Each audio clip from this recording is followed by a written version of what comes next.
Coming up, animal cruelty claims against Perham's famous turtle races. As COVID cases rise again, new insight into when children will be eligible to be vaccinated. Plus, why some people who should have received today's child tax credit payment will have to take a couple extra steps. Valley News Live at 10 starts right now.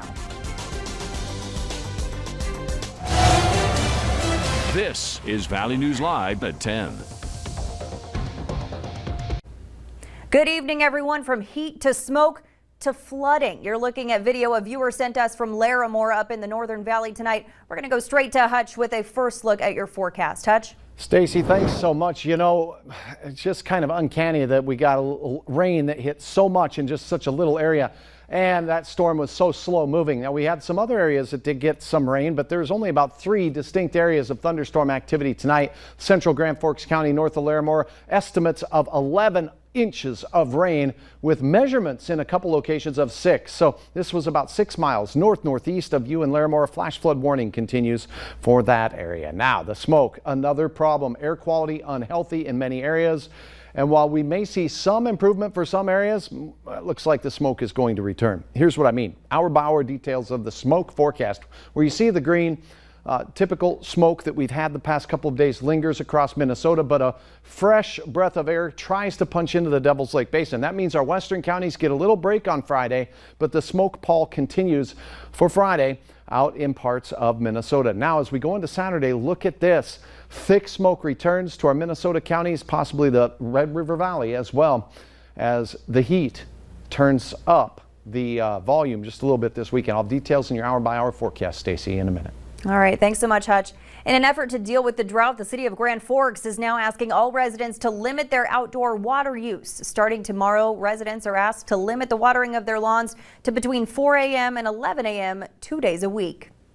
New at 10 tonight, a certain tradition in Perham is coming under scrutiny, and it involves turtles. Valley News Team's Aaron Walling joins us live in the newsroom to break down what's going on with the turtle races. Aaron?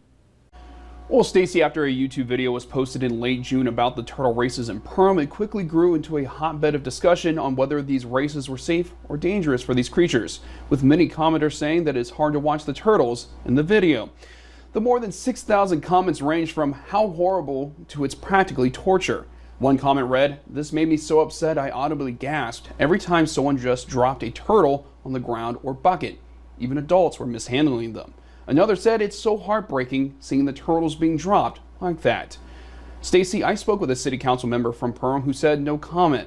These races are scheduled throughout the summer. Many of the commenters made the point that they said they want to see the races cease, while the owner of the video is just wanting them to improve the conditions for the turtles.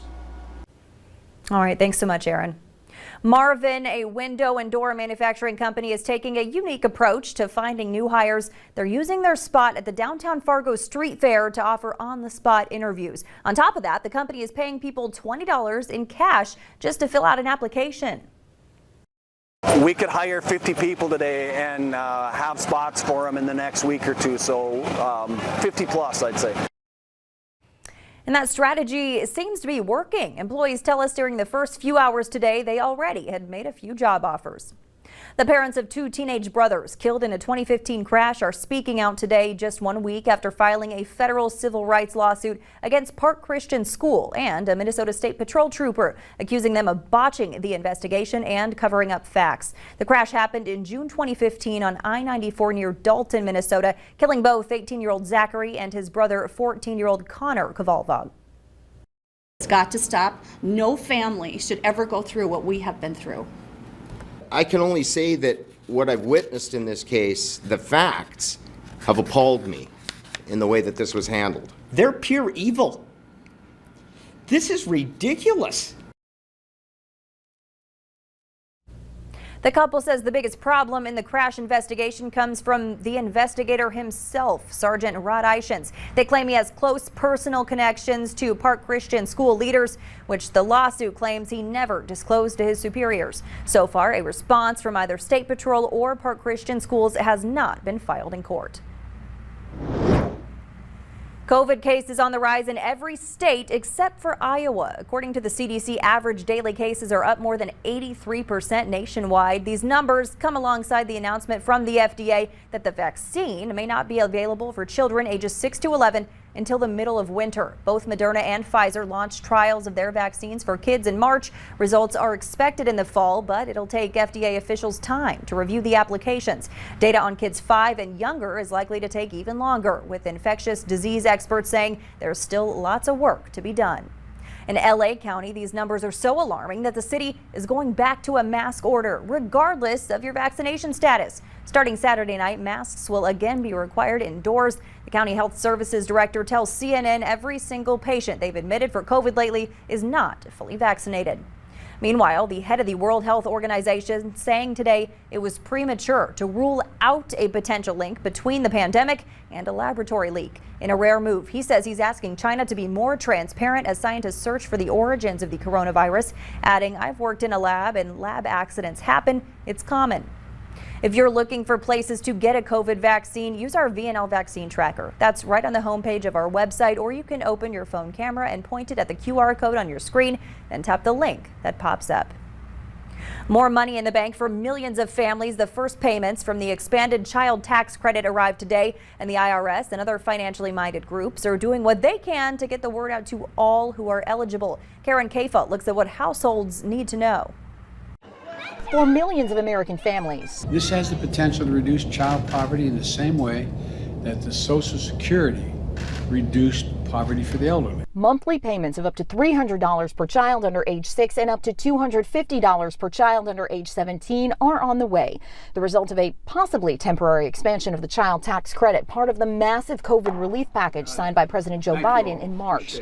Households that filed a 2020 or 2019 federal income tax return and claim the regular child tax credit will get payments automatically. But families are eligible even if they didn't meet the income threshold to file. If you have a child living in your home for more than half the year, also important that as long as the child has a Social Security number, you are eligible for the child tax credit. The IRS and groups that help low-income families are working to get that word out, first pointing to irs.gov.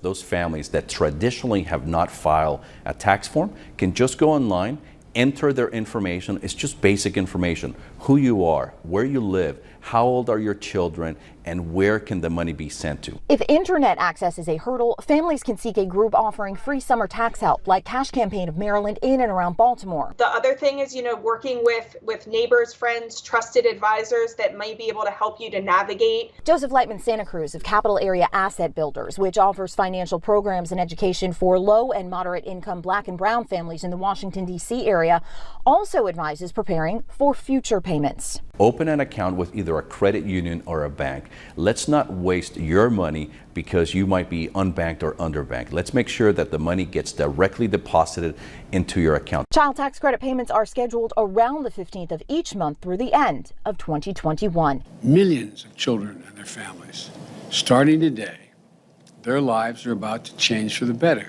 In Washington, I'm Karen Kafa. Families that make no income will also receive the credit. You can go to IRS Child Credit Portal for more information. Take a look at this. The tornado touched down in Manchester, Iowa yesterday. According to the National Weather Service, it was one of at least 12 confirmed twisters in the central part of the state. Some areas also saw flash flooding and ping-pong-sized hail.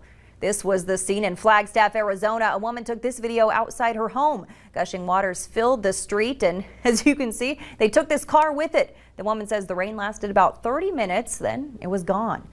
Dozens of people have died and are missing in Germany due to severe flooding. The country has been the worst hit in the region in today's floods. Luxembourg and the Netherlands have also been affected. In neighboring Belgium, at least 6 people died in the floods that hit the southern region.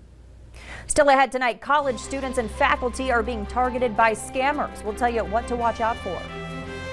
And temperatures were on their way up today. Upper 80s for Fargo, Grand Forks, Hallock at 88 degrees, nearly 90 in Jamestown. More photos from the flooding, oddly enough, up north of Larimore tonight. Thanks so much for sharing your photos, Brenda. We'll have hour-by-hour details on a heat wave that is set to begin and an update on that smoke forecast next.